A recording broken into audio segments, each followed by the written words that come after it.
WF representing Palace, so let's tell you about Palace. England football, it's finished here. Palace 0, Liverpool 1. Here with Callum from Team Coppish. Obviously you're going to be happy with the 3 point, but thoughts on the game? Very fortunate, rode our luck. I think Jota was wasteful today, which isn't usually like him, but we were lucky. You guys got in a few times and we rode our luck today. For me, this is a typical Liverpool versus Palace game at Selhurst Park. We don't play well, but by some miracle we end up getting the 3 points, and I think today was no different. Virgil got lucky, pulled Gay. I know they came out of a statement, as you were telling me, saying that it wasn't a sustained pull. If I'm a Liverpool fan and that happens to Virgil and it's Gay doing that, I'm screaming for a penalty. So I've got to be consistent there that we got very lucky not conceding a penalty there.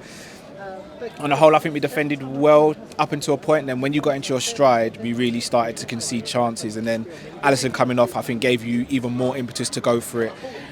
But as a Liverpool fan, I'm over the moon with the win. I mean, first off, you're completely dominated, by the way. Just watching it from our viewpoint, I mean, if we pressed, you bypassed that. If we had a low block, you were playing through that as well. And your midfield just was completely dominant. Was you disappointed to not get more goals in that first half? Yeah, definitely. At the end of the first half, I said we need to get a second goal, because if we didn't, I felt that we would concede. Thankfully, we didn't today, but on the whole, we need to kill off games better. And I think we were guilty today of sometimes overplaying in and around the box. I mentioned that as well, yeah. And I was like, it's so opposite to what we were doing under Klopp. We were snatching at chances under Klopp, whereas this time, it seems like we're going too far the other way and trying to score the quote-unquote perfect goal. No, absolutely. I mean, obviously, you go into the international break, top of the table. Just talk about like Arne Slot and what he's done for the club, which is different to Klopp. It feels nice hearing we're going to be top of the table. I'm not going to get ahead of myself, though, because I still don't think we're favourites to win it. Slot has come in and he's been a breath of fresh air. Everyone knows me, I love Klopp. But towards the end of his tenure, there was some deficiencies that were starting to glare themselves, and it wasn't really being rectified. Slot's come in, he's changed the style of play, but not so drastically.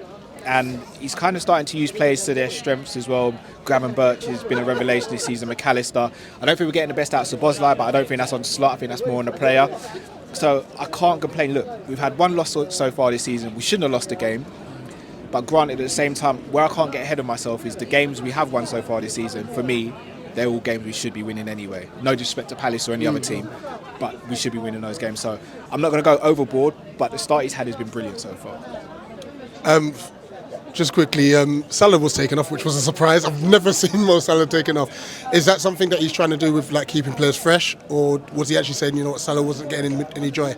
Probably a bit of both. I'm an advocate of this. Again, Salah's probably my favourite outfield Liverpool player, but no one's bigger than the club. If you're not having a good game, I don't see why you should have to stay on the pitch over someone else. Now, granted, Salah's kind of an anomaly because he can always get in a goal or an assist out of nowhere. But if you're not playing well and you're not keeping the ball and you're not doing what you're meant to be doing, then you've got to get hooked. It's just as simple as that. So I don't think today was about resting because there's an international break. Yeah. I think today was a message saying, look, you're Salah, you're brilliant, but you're not having a good game today, so we're going to change things up. And I wish Glasner did that with Ebbs. Anyway, who's the man of the match on a Liverpool standpoint for you? Oh, it might be Graven Birch again. I thought he was so tidy today, up against Wharton and Lerma, which isn't an easy task. And then I thought Virgil had a good game, barring the penalty situation. Ibu was good as well. Tsimikas was good before he came off. I'd probably go Grav. I mean, Grav's like, I said this the other day, he's like a Pokemon at the moment. He's just collecting them all when it comes to Man of the Match awards. So another one to add to collection, in my opinion. Fair play. Give you the spotlight here to shout out your channel.